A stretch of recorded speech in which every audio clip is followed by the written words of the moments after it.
데살로니가전서 5장 23절에서 24절, 신약 333페이지 우리 한 목소리 읽도록 하겠습니다. 평강의 하나님이 친히 너희로 온전히 거룩하게 하시고 또 너희 온 영과 혼과 몸이 우리 주 예수 그리스도 강림하실 때에 흠없게 보존되기를 원하노라. 너희를 부르신 이는 미쁘시니 그가 또한 이루시리라. 아멘. 바울은 데살로니가 교회에서 약 3주간 하나님의 말씀을 전했습니다. 근데 그 3주간 비록 하나님의 말씀을 전했지만 하나님께서는 그 말씀이 싹시 나게 하고 많은 열매가 나게 하셨습니다. 무엇보다도 성령님께서 그들 가운데 함께 하셔서 그들로 하여금 그와 같은 복음의 능력 가운데 살아갈 수 있는 삶을 살게 하셨죠. 그래서 그들에게 믿음의 역사가 일어나게 했고 사랑의 수고가 있게 했고 그 다음에 소망의 인내를 갖는 근한 신앙을 가진 가운데 그 온 지역에 이렇게 본이 되었고 복음을 이렇게 편만히 증가하는 교회가 되었습니다. 자, 이런 가운데 바울이 왜 너희들을 급히 떠나서 3주 만에 이렇게 너희를 떠날 수밖에 없는, 도망갈 수밖에 없는 그 이유를 이제 바울이 이제 2장 3장에서 설명하게 돼요. 이제 그런 가운데 너희들이 나 보기로 원한다니까 나도 참 정말 내 마음이 좋다. 그리고 나도 너희를 만나기 원한다. 내가 꼭 가고 싶지만 사단이 그동안에 막았다. 그러나 하나님께서 나에게 너희를 찾아갈 수 있는 그 길을, 은혜를 베풀어 주실 것이다. 이런 얘기를 이제 뭐냐면 바울이 그 편지를 통해서 합니다. 그런 가운데 이 데살로니가 교회에 있는 여러 가지 그 권면의 메시지를 이제 4장부터 해요. 이제 그 가운데 이제 4장에 처음에 나오는 그 권면이 뭐냐면은 하나님이 거룩하기 때문에 너희도 거룩하라. 너희를 부르신 것은 부정케 함이 아니라 거룩케 함이 아니다. 라는 그런 메시지를 갖다가 이 바울이 데살로니가 교회에다 합니다. 그뿐만 아니라 너희들이 사랑하기 원하고 너희가 수고하는 가운데 외인을 돕기 바란다. 이런 이제 일련의 권면의 말씀을 해요. 그 당시에 이제 데살로니가 후서에 보면은 그들이 주님이 가까이 오기인데 무슨 일할 필요가 뭐 있느냐, 이런 사람들이 아마 있었던 것 같아요. 그래서 일하기 싫거든 먹지도 말라, 이런 메시지까지 하면서 뭐냐면은 그들이 일을 함으로 이렇게 어려움 가운데 있는 사람들 도와주기로 이렇게 권면합니다. 그러면서 그들의 질문 가운데 하나가 뭐냐면 주님께서 임박한 재림이 있다고 했는데 재림을 맛보지 않고 죽은 사람에 대해서 어떡하냐, 이 얘기를 이제 4장의 또 하반절에 얘기를 해요. 결코 우리들이 먼저 산 자들이 그를 앞설 수가 없다. 그래서 그 먼저 죽은 자에 대해서 강림하실 때 주께서 그들을 갖다가 다시 살리고 그들을 같이 이렇게 데려올 것이다. 이런 메시지를 합니다. 그러면서 5장에 뭐라고 얘기하냐면은 주의 강림이 가까운 그날을 기다린 너희들 잠자지 말고 깨어 있어라. 깨어서 근신하라. 이런 메시지를 하면서 이제 최종적으로 이제 마지막 권면을 하게 됩니다. 그 권면 가운데 제일 먼저 뭐냐면 교회 공동체 안에서 너희들이 행동할 것들이 있다. 너희를 가르치고 다스리고 섬기는 사람을 존경하게 여기고 피차 있게 잘 도와줘라. 이런 이제 메시지를 하면서 뭐냐면은 우리가 아주 그 유명한 그 규절들이 이제 나오죠. 이제 16절에 그런 공동체 안에서 너희들이 이렇게 살아라. 항상 기뻐하라. 쉬지 말고 기도하라. 그 다음에 범사에 감사하라. 이런 얘기들. 이건 뭐냐면 이 공동체 안에서 우리들이 어떠한 신앙생활, 특별히 어떠한 우리 영적 예배를 드리면서 살아가야 될지를 이제 얘기를 하는 겁니다. 그러면서 성령을 소멸치 말고 예언을 멸시치 말고 범사하려 좋은 것을 취하고 악은 모든 모양이라 버려라. 이렇게 얘기를 마지막 권면에 대한 얘기를 하면서 그 얘기한 거, 자기가 그동안에 얘기했던 이 얘기를 다시 종합적으로 얘기하지 않으면 안 되겠어요. 특별히 4장서부터 그 거룩에 대한 얘기를 했던 사도 바울은 그 얘기 21절과 22절 얘기하면서 23절 이와 같은 기도가 터져 나온 거죠. 자, 이런 가운데 우리가 오늘 이제 본문의 메시지를 보면 되는데, 자, 그러면 바울이 데살로니가 교인들을 위해서 기도했던 첫 번째 내용이 뭐냐? 여기 보면은 23절에 온전히 거룩하게 하시고 그랬어요. 온전히 거룩하게 하시고. 그러니까 데살로니가 교인들이라는 얘기가 뭐냐면 너희들이 거룩하게 원한다. 지금 앞에서 이미 권면의 메시지를 했어요. 4장 1절부터 이미 권면의 8절까지 메시지를 했기 때문에 지금 바울의 마음속에서 뭐냐면은 더구나 데살로니가 교인들은 뭐냐면은 주님의 종말, 주님의 재림을 기다린 자들이었어요. 재림을 기다리면서 그들이 긴박한 재림을 기다리면서 살아가는 사람들이었기 때문에 그들에게 가장 필요한 것이 무엇인지를 설명해야만 했던 그런 상황입니다. 자, 그런 배경 속에서 바울은 이 순간에 기도하는 거죠. 내가 너희를 위해 기도한다. 거룩하기를 바란다. 거룩에 대한 그런 기도를 하고 있는데 한번 가만히 보십시오. 여러분들 오늘도 우리도 이 대선의 교회이나 오늘 우리들이나 별 차반이 없어요. 차이가 없어요. 뭐냐면 우리 다 뭐냐면 주님의 강림을 기다리면서 신앙생활하는 사람들이에요. 우리 신앙생활은 주님의 재림을 바라보면서 마라나타 예수여 어서 오시옵소서라고 하면서 살아가는 사람들이 우리예요. 신앙의 성숙도는 주님의 강림을 얼마만큼 기다리느냐 거기에 정비되게 되어 있어요. 기다리면 기다린 만큼 신앙생활을 잘하게 되어 있어요. 기다리면 기다린 만큼 그만큼 하나님을 기쁘게 하는 삶을 살아야 됩니다. 무엇보다도 주님의 강림을 기다리는 대사의 교인들에게 바울의 기도는 뭐냐면 거룩이었다는 거죠. 자, 그런 의미에서 오늘 나의 관심이 뭐냐 이게요. 주님의 재림을 바라보면서 신앙생활하는 우리들이 오늘 갖고 있는 관심이 뭐냐 이게. 많은 경우에 우리 여러분들은 뭐 이렇게 하는 거예요. 장래에 대해서 참 관심이 많아요. 내 장래, 더구나 나의 노후의 문제들, 내가 앞으로 먹고 살 문제들, 내 자녀 문제들, 이게 많아요. 우리 청년들은 이제 취직과 이렇게 결혼 문제들, 앞으로 되어질 일들, 이런 데에서 고민이 참 많습니다. 그리고 내 발등에 불이 떨어진 여러 문제들, 현안들, 이런 문제를 놓고 아주 고민합니다. 아주 너무나도 복잡한 게 많아요. 그런 일로 우리들은 사실 많은 시간을 쓰고 있고, 많은 근심을 하고 있고, 때는 어떻게 돼요? 많은 낙심을 합니다. 그러나 바울이 오늘 우리들에게 주어진 메시지는 뭐냐면 우리의 관심을 좀 바꿔보라는 거예요. 정말 우리들이 무엇보다도 본질적으로 가져야 될 그 관심은 우리가 지역적이고 일시적이고 그냥 이 땅에서 필요한 그 일련의 것들에 대해서 우리들이 지나친 관심 속에서 하나님 때 기도하고 우리가 고민하고 다 이렇게 하는 게 아니라 무엇보다 가장 그 본질적인 문제를 놓고 한번 하나님 앞에 고민해보라 이게.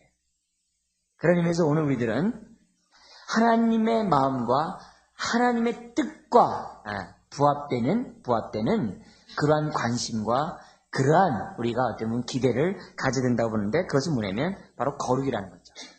셰퍼 박사가 이런 말을 했어요. 사람들에게 안전을 통한 사람들은 안전을 통한 행복을 굉장히 추구하는데 그러지 말고 오히려 하나님 앞에서 거룩한 삶을 살라고 권면했던 걸 봐요. 오늘날 사람들이 행복을 참 추구하고 있어요. 그러나 성경이 가르친 뭐냐면 행복이 아니라 거룩이라는 거예요. 잘 사는 것이 아니라 거룩하라는 겁니다. 건강하게 살라는 것이 아니라 거룩하라는 겁니다. 그렇기 때문에 우리는 세상의 가치관과 달라야 되고 그렇기 때문에 오늘 내가 무엇에 초점을 두고 있는지 이 시간 분명히 기억해야만 합니다. 과거의 우리의 삶이 비록 장래 문제, 진학, 취업, 집, 자녀 문제, 결혼 여러 가지 이런 것들로 내가 분주하고 많은 시간들을 사용했다면 이제는 어떻게 돼요? 내가 하나님의 자녀라면 또한 재림을 기다리며 살아가는 우리들이라고 한다면 그 무엇보다도 신경 써야 될 것은 가장 본질적인 것은 거룩이라는 거예요. 여러분 군대를 가면요 군대의 규율을 따라야 돼요. 그래서 군대 간 사람이 규율도 안 따르고 잠잘 시간에 잠도 안 자고 일어날 시간에 일어나지도 않고 집합할 때 집합도 안 하면 어떻게 돼요? 그건 군대에서 못합니다. 결혼을 했어요. 결혼하면 어떻게 돼요? 결혼의 삶의 방식대로 결혼 규칙대로 사는 겁니다. 근데 그렇지 않고 어떻게 돼요? 결혼했지만 우리 당신 따로 살고 나 따로 살고 필요하면 우리 만납시다. 이렇게 하면 어떻게 돼요? 그건 결혼생활이 아닌 거예요. 결혼생활이 아니에요. 결혼하면 어떻게 돼요? 서로의 의무와 책임을 감당해야 됩니다. 내가 예수를 믿으면 믿는 순간에 예수법을 따라야 돼요. 믿는 그 순간에 어떻게 돼요? 믿음의 법을 따라야 돼요. 하나님이 가장 원하고 가장 우리에게 요구하는 것이 무엇인지를 생각해야 돼요. 그것이 뭡니까? 거룩이에요. 거룩이에요. 로마에 가면 로마 법을 따르듯이 예수 안에 들어오면 예수의 법을 따라야 돼요. 그것은 뭡니까? 거룩입니다. 거룩하되 바울은 어떻게 기도하고 있냐면 온전히 거룩하기를 기도하고 있어요. 거룩하되 그냥 거룩이 아니라 온전히 거룩하다. 온전히. 여기서 온전이라는 개념이 여러 가지인데 제가 보니까 이 네 가지를 한번 생각해보면 좋을 것 같아요. 온전이라는 말 속에서 우리가 생각하는 네 가지인데 첫 번째는 뭐냐면 전인격적으로. 온전히 거룩하라는 얘기는 전인격적으로, 여기 보면은 영과 혼과 몸이 아주 전격적으로 지정의가 아주 모든 나의 삶 전체가 거룩해야 된다는 것을 얘기합니다. 생각에서뿐만 아니라 마음에서뿐만 아니라 모든 부분에 있어서 거룩해야 된다. 거룩해야 된다. 마음은 거룩한데 행동은 거룩하지 않는, 그게 아니라 모든 부분에서, 영과 혼과 몸과 지정인 모든 부분에서 전인격적으로 거룩해야 된다. 두 번째는 모든 영역에서, 교회 안에서만, 하나님 앞에서만, 그게 아니라 모든 영역, 가정에서나 직장에서나 사회에서나 학교에서나 모든 영역에서 거룩해야 돼요. 뿐만 아니라 세 번째는 모든 대상하게, 하나님께만 거룩한 게 아니라 자기가 이렇게 좋아하고 사랑하고 존경하는 사람 앞에서만 거룩한 것이 아니라 모든 사람들에게 거룩하라. 네 번째는 뭐냐면은 언제나, 오늘만이 아니라 일시적이 아니라 앞으로, 한때만이 아니라 영원토록, 주님이 배없는 그 순간까지 우리는 거룩해야 됩니다. 이것이 온전한 거룩이라고 말하는 거죠. 왜 이럴까요? 왜 바울은 온전한 거룩을 이처럼 얘기할까요? 다른 것이 아니라 거룩함은 흉내내는 것이 아니기 때문에 그래요. 따라서 한번 해볼까요? 거룩함은 흉내내는 것이 아니다. 거룩함은 인격이에요. 거룩함은 인격이지 흉내내는 것이 아니에요. 그렇기 때문에 인격이기 때문에 일시적으로만 거룩하고 나머지는 괜찮다. 그게 아니에요. 어느 영역에서 하나님 앞에서만 거룩하고 사람 앞에 그렇지 않다. 그렇지 않아요. 거룩은 인격이기 때문에 모든 영역에서 거룩해야 돼요. 인격에는 일시적인 게 없습니다. 사람에게 제한된 영역에서만 거룩이 없습니다. 모든 영역에서 모든 사람들은 거룩하게 되어 있다. 만약에 내가 거룩하다라고 얘기하면서도 제한된 사람에게, 제한된 영역에서 일시적으로 내가 만약에 거룩하다고 한다면 거의 10중 8구 모조품일 수가 있어요. 가짜일 수 있어요. 그리고 또 하나 얘기한다면 뭐냐면 신학의 미성숙이라고 얘기할 수 있겠죠. 그러나 많은 부분에서 성경에서 얘기하는 것을 보면 뭐냐면 예수 그리스도를 믿는 순간서부터 우리가 거룩한 삶을 살 수 있는 능력을 주셨다 그래요. 내 안에 성령이 들어오는 그 순간 성령님 나로 하여금 거룩한 삶을 살게 하신다 그랬어요. 그렇기 때문에 우리가 비록 미약하지만 우리가 영역 속에서 약간 좀 희미하게 이렇게 능력이 잘 나타나지 않아서 그렇지만 모든 영역 모든 사람들에게 거룩함은 싹트게 되어 있다는 겁니다. 그런 의미에서 볼 때 우리들이 거룩함을 흉내내고 거룩함에 대해서 우리가 일시적으로 하려고 하는 이런 것들이 있다면 우리의 모습들을 한번 돌이켜봐야만 한다는 것이죠. 거룩은 자연스러운 거예요. 주님을 닮는 것은 자연스러운 거예요. 하나님의 말씀대로 살아려는 것은 자연스러운 거예요. 자, 거룩은 이 구별과 연관되어 있다 그래요. 이 단어 자체가 구별하다 이런 개념인데, 그래서 과거의 생각과 과거의 가치관과 과거의 습관과 구별되게 되어 있어요. 비록 미약하지만 구별되게 되어 있어요. 옛사람과 세속적인 것과 구별되게 되어 있어요. 구별되지 않는 것은 거룩이 아니에요. 내가 예수 그리스도를 믿는 순간에 나도 모르는 사이에 가치관과 생각과 습관들이 변하게 되어 있어요. 미약하지만 변해요. 모든 영역, 모든 사람, 언제나 전인격적으로 사람들은 변하게 되어 있다는 겁니다. 그래서 그런 의미에서 볼 때 바울은 종말을 바라보는 사람들에게, 특별히 오늘 우리들에게 가장 본질적인 거룩에 대한 그러한 기도를 우리들에게 요구하고 있는 것을 봅니다. 자, 그런데 여기 보면은 우리가 온전히 거룩하게 했습니다 이렇게 얘기하는 게 아니라 뭐라고 얘기하냐면 평강의 하나님이 친히 너희로 온전히 거룩하게 하시고라고 기도하고 있어요. 온전히 거룩해지도록 기도하고 있어요. 내가 하겠다. 그렇다면 뭐 내 의지를 무시한다는 얘기가 아닙니다. 이거는 뭐냐면 이 다른 거와 달리 내 의지도 있어야지만 그 무엇보다도 하나님께서 역사해 주시고 하나님께서 돌봐주셔야지만이 우리가 거룩한 삶을 살아갈 수 있다는 것을 얘기해요. 성령의 도움 없이 어느 누구도 거룩할 수가 없어요. 그래서 바울은 어떤 표현을 썼냐면은 친히라는 단어를 썼어요. 여기 보면 친히 너희로 온전히 거룩하게 하시고, 구원이 하나님의 선물인 것처럼, 구원이 하나님의 은혜로 말미암는 것처럼 우리 거룩 역시 어떻게 돼요? 하나님의 선물이에요. 하나님의 은혜로 말미암는 거예요. 하나님이 돌봐주셔야 한다면, 하나님이 우리에게 능력을 주셔야 한다면 우리는 거룩할 수 없어요. 그런 의미에서 우리는 하나님 앞에 기도해야 돼요. 하나님, 나를 거룩하게 하여 주옵소서. 그 거룩하게 해달라는 얘기는 그 내포 속에 내 의지와 내 결단을 드리겠다는 거예요. 하나님, 내가 거룩하게 살기 원합니다. 나를 도와주십시오. 하나님만이 나를 도와줄 수 있습니다. 이런 마음의 표현이 지금 바울이 간구하는, 기도하는 겁니다. 여러분, 우리는 스스로 거룩할 수 없어요. 거룩할 수 있다면, 스스로 거룩할 수 있다면 기도할 필요 없죠. 스스로 거룩할 수 없기 때문에 예수가 이 땅에 오시고 십자가에 죽은 것 아닙니까? 예수님이 보혈의 피를 흘렸다는 얘기가 뭡니까? 오늘도 성령님을 우리 가운데 보내신 이유가 뭡니까? 스스로 거룩하지 못하기 때문에. 예수 그리스도가 십자가에 죽으신 거고 성령을 오늘도 우리들에게 보내주신다는 거죠. 하나님이 이것을 아셨기 때문에 오늘도 어떻게 돼요? 친히 역사할 수밖에 없는 거예요. 그래서 이것을 알았던 바울은 하나님 친히 우리에게 온전히 거룩한 삶을 살 수 있도록 도와주십시오. 이렇게 하나님 앞에 기도했다는 겁니다.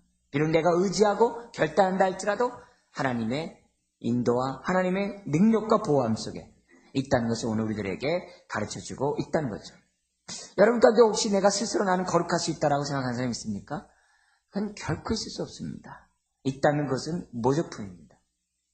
하나님께서 친히 도와주지 않으면 저와 여러분도 어느 누구도 거룩하게 살아갈 수가 없습니다. 자, 근데 바울은 이와 같은 기도를 하면서 매우 의미심장한 호칭을 하나님에게 쓰고 있습니다. 23절 보십시오. 하나님이라고 얘기하는데 뭐라고 얘기하고 있습니까? 평강의 하나님. 여러분, 내가 하나님 앞에 거룩하다고 기도하면서 있잖아요, 여러분. 평강의 하나님이라는 호칭을 부르면서 기도하신 분 있으세요? 평강의 하나님 하면서 나를 거룩하게 해달라고 기도한 분 있어요? 좀처럼 들어보기 어렵습니다. 대표기도 아무리 많이 들어봤어도 뭐냐면 우리를 거룩하게 하옵소서 이렇게 기도해야지, 또 뭐 전지전능하신 하나님 우리를 거룩하게 하옵소서 뭐 이렇게 하지, 뭐냐면 평강의 하나님 친히 우리로 하여금 거룩하게 하옵소서를 기도하는 사람 잘 들어보지 못합니다. 우리는 이런 호칭 하나하나가 우리들에게 매우 의미심장한 의미를 준다는 것을 생각하면서 이 단어의 의미를 생각하셔야만 합니다. 평강의 하나님. 도대체 평강과 거룩이 무슨 관계가 있기 때문에 바울은 평강의 하나님을 여기에서 쓰고 있는가? 오히려 은혜 하나님 뭐 이렇게 쓴다든지 거룩의 하나님 이렇게 쓰면 이해가 되는데 왜 평강의 하나님 이런 단어를 썼던 것인가? 여러분, 평강은 어느 때 오는 겁니까? 평강은 하나님과 원수되었던 우리가 하나님과 화목할 때 오는 것이 평강입니다. 하나님과 하나 되고 하나님의 자녀가 되고 하나님의 구원받은 하나님의 자녀가 됐을 때 주어진 것이 평강입니다. 그래서 이 평강이라는 단어는 어떻게 돼요? 하나님과의 관계가 회복됐다는 것을 얘기를 해요. 하나님의 자녀가 된 것을 말합니다. 하나님의 관계가 온전화된 것을 말합니다. 그런 사람만이 평강을 누립니다. 그런데 또 그런 사람만이 그 마음속에 무엇이 불이들이 일어난다는 거예요? 하나님과 화평한 자만이 그 마음속에 뭐가 있는 거예요? 하나님을 닮고자 하는 마음이 있다는 거예요. 하나님의 뜻을 헤아리고자 하는 마음이 있다는 거예요. 그 뜻이 뭐냐는 거예요? 거룩이라는 거죠. 그래서 평강이 없는 사람은 거룩을 위해서 기도하지 않습니다. 평강이 없는 사람은 거룩한 하나님을 바라보면서 거룩한 하나님을 닮고자 기도하지 않습니다. 거룩에 대한 기도를 하지 않는 사람의 백발백중은 그 마음에 평강이 없습니다. 마음에 평강이 있는 사람의 특징을 보면은 하나님 앞에 뭐예요? 거룩을 논한다는 겁니다. 왜요? 평강 없이 그 누구도 거룩함의 삶을 추구할 수 없기 때문에.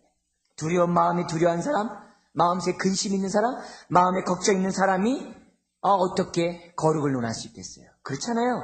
마음에 평강 있는 사람만이 주님을 닮아가고자 하고 주님의 뜻대로 살고자 하고 주님을 기쁘고자 하는 마음이 있기 때문에 하나님 뜻을 분별할 수가 있어요.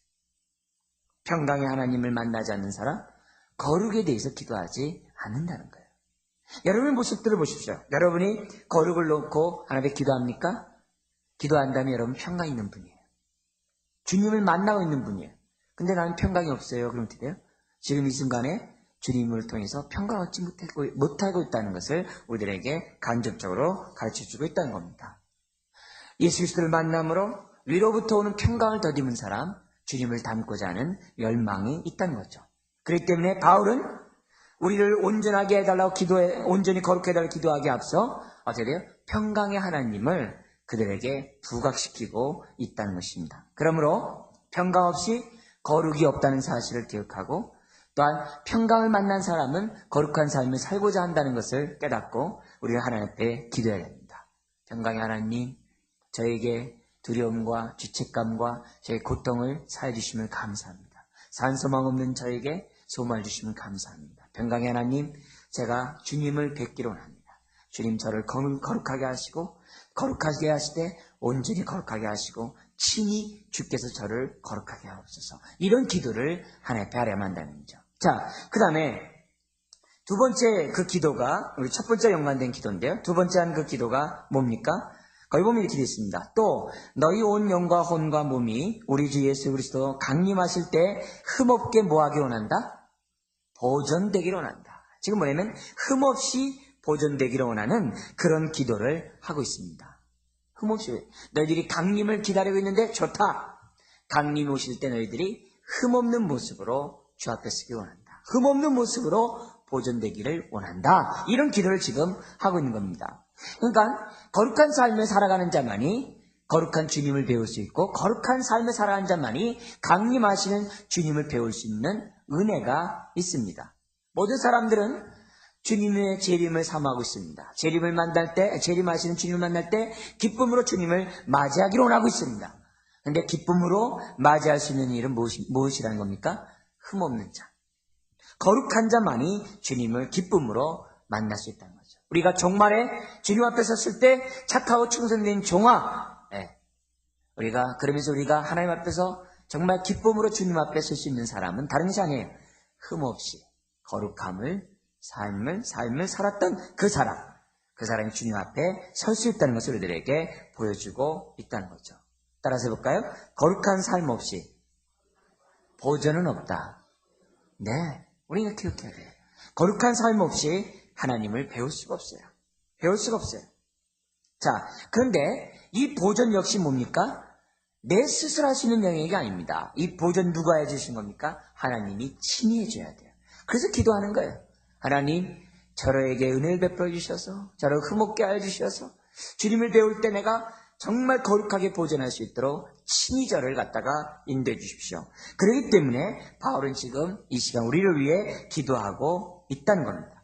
이 말을 뒤집어서 보면은 이렇게 돼요.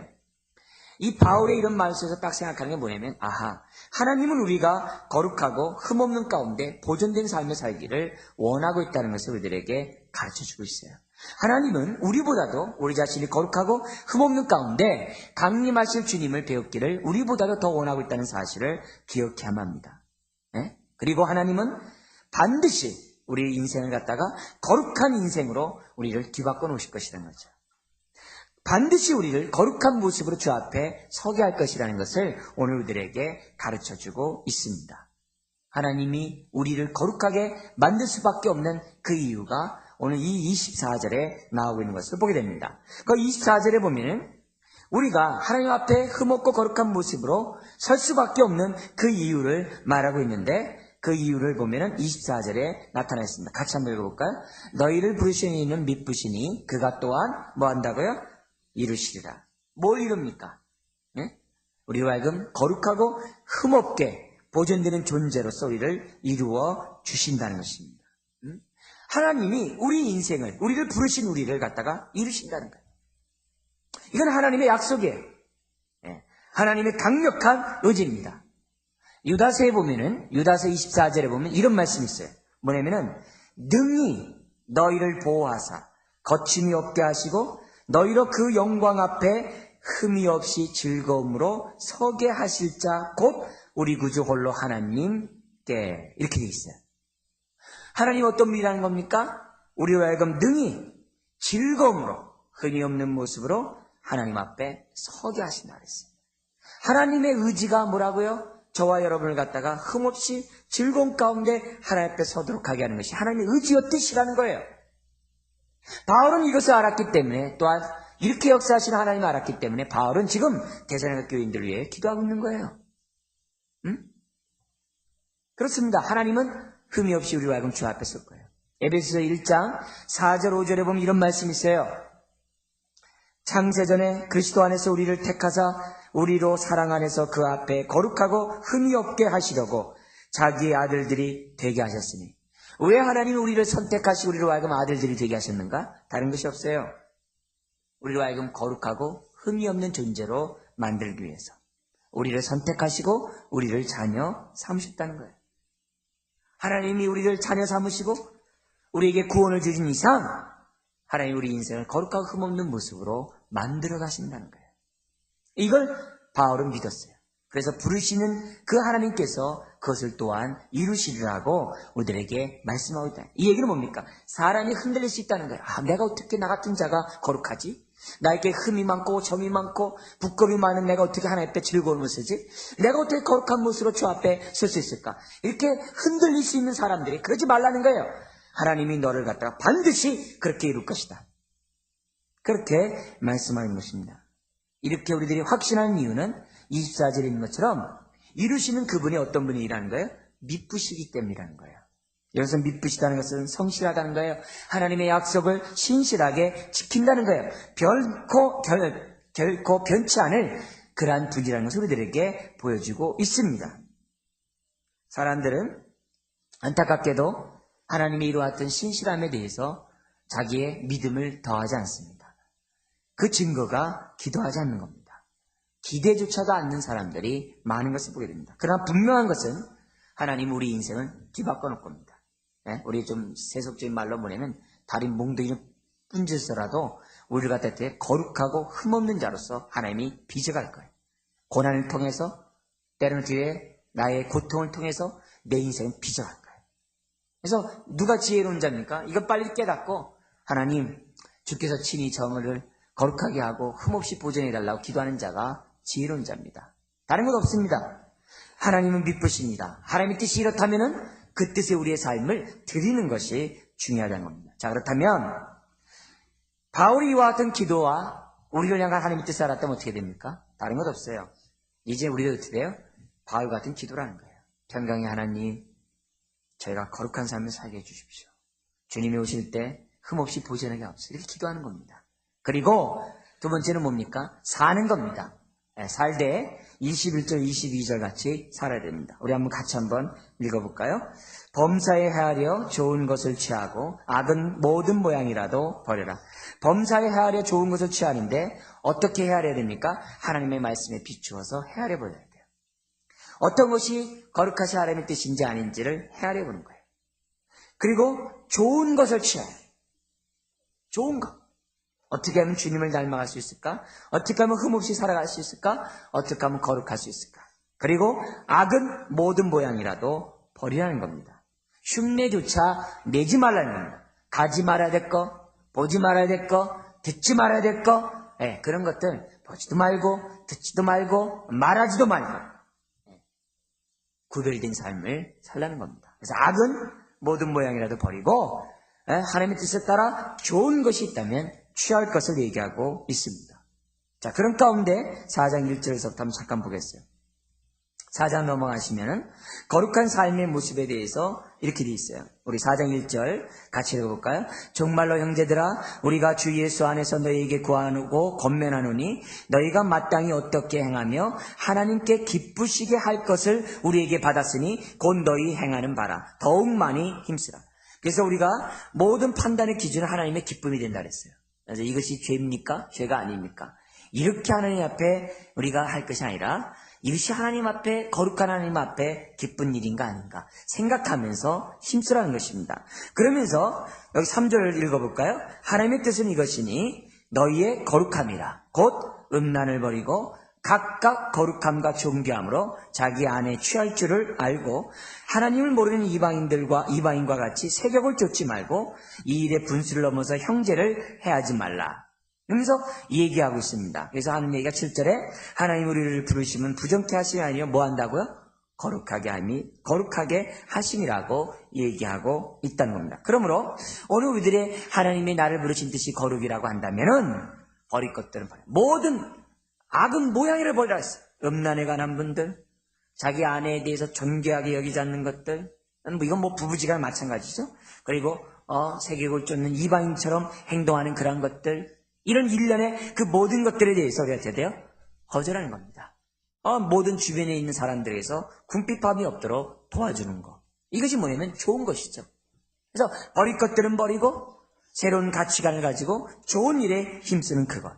바로 이겁니다. 기도하면서 하나님 이런 것들을 버리기 원합니다. 세상 것들을 버리기 원합니다. 그리고 이렇게 살기 원합니다. 하나님 도와주십시오.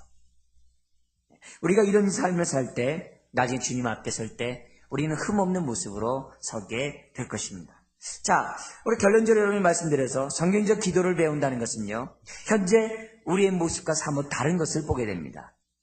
우리의 관심과 우리의 고민과 상당히 거리가 있는 것처럼 느껴집니다. 그리고 이와 같은 기도들은 현실적이지 않은 것처럼 느껴지기도 합니다. 그러나 가장 이것은 본질적인 겁니다. 아주 근본적인 겁니다. 원리인 것입니다. 뿌리에 관계된 부분입니다. 이런 부분에 있어서 우리가 분명히 서 있지 않는다면 우리들의 일상적인 삶의 모습은 균형이 잡힐 수가 없고, 일상적인 삶의 그 모든 것은 모든 영역에서 하나님을 거룩하게, 하나님을 기쁘게 할 수가 없을 것입니다. 우리가 하나님의 평강 속에서 거룩하고자 하는 그런 사람만이 삶이 아름다울 수 있어요. 신앙생활을 제대로 할 수가 있다는 거죠. 하나님과 관계가 분명하지 않으면 어떻게 그가 신앙적인 삶을 살아갈 수 있겠냐고요. 그렇기 때문에 오늘 우리 바울이 우리들에게 알려줬던 이 본질적인 문제, 거룩에 관한 이 부분, 하나님이 원하시는 것은 행복한 삶을 사는 것이 아니라 거룩한 삶을 사는 것이라 했어요. 그렇다면 우리는 하나님 뜻 가운데 기도해야 되고, 이 부분에 대해서 시도를 해야 돼요. 하나님, 옛 가치관들 버립니다. 옛날에 좋아하던 거 버립니다. 하나님, 내가 새롭게 살고자 합니다. 하나님, 나에게 능력 주시고 친히 저를 거룩하게 해 주옵소서. 평강 가운데 거룩하게 해 주옵소서. 그런 마음을 가지고 하나님 앞에 다짐해야 한다는 거죠. 그럴 때 우리 마음속에 더 뭐가 떠올라요? 하나님의 평강이 넘쳐나고 하나님의 위로가 있게 되고 하나님의 뒤되어 인도하시는 축복들을 우리들이 경험하게 된다는 것이죠. 그럴 때 우리의 삶이 공고하지 않고 궁핍하지 않고 하나님의 인도함 속에 하나님의 형통함을 맛볼 수가 있는 겁니다. 사랑하는 성도 여러분, 우리는 지금 성경적인 기도를 배우고 있습니다. 가장 본질적인 이런 기도에 대해서 여러분들이 따라하시기 바라고, 이런 또한 따라하는 가운데 이와 같은 삶을 살기를 주의 이름으로 부탁드립니다. 기도하겠습니다. 하나님 아버지, 우리가 무엇보다도 이 시간 옛것과 구별되기를 원합니다. 버려야 할 것들이 무엇인지를 깨닫게 해주시고, 그런 것들을 아버지는 과감히 잘라버릴 수 있도록 주님 도와주옵소서. 악은 모든 모양이라도 버리라 했습니다. 잘라버리는 우리가 되기를 원합니다. 그리고 아버지 하나님, 범죄해야 하려 좋은 것들을 취하기를 원합니다. 아버지 하나님, 성경에서 거룩에 대한 얘기를 하면서 항상 공통적으로 등장하고 있는 말 조심과 음행을 피하라는 이 말씀 앞에 우리들의 모습들을 돌이켜보기를 원합니다. 주여, 말에 있어서 우리가 아버지 하나님 참으로 조심할 수 있도록 주님 도와주시고, 음행에 대해 우리가 피하는 그런 자로서 아버지 하나님 거룩의 삶을 살아가는 우리가 될 수 있도록 주님 도와주시옵소서. 아버지 하나님, 성경적인 기도를 통하여 성경적인 삶을 살기를 원합니다. 오늘도 머릿속인 한 분 한 분의 삶들, 주여 무엇보다 그 마음속에 평강이 넘쳐나게 해주시옵시고, 평강의 넘쳐남으로 말미암아 주님이 강림하실 때까지 아버지 하나님 거룩하고 온전한 가운데 주 앞에 설 수 있도록 주님 도와주시고, 흠없게 보존되는 우리들 모두가 될 수 있도록 하나님 축복하여 주옵소서. 아버지, 이 밤에 우리가 잘라버릴 것들이 무엇인지를 알게 해주시고, 그런 것들을 잘라버리는 귀한 밤이 되게 해주시고, 취할 것이 무엇인지 또한 우리가 들었사오니 그와 같은 삶들을 살게 하여 주시옵소서. 믿사오며 예수님의 이름으로 기도드리옵나이다. 아멘.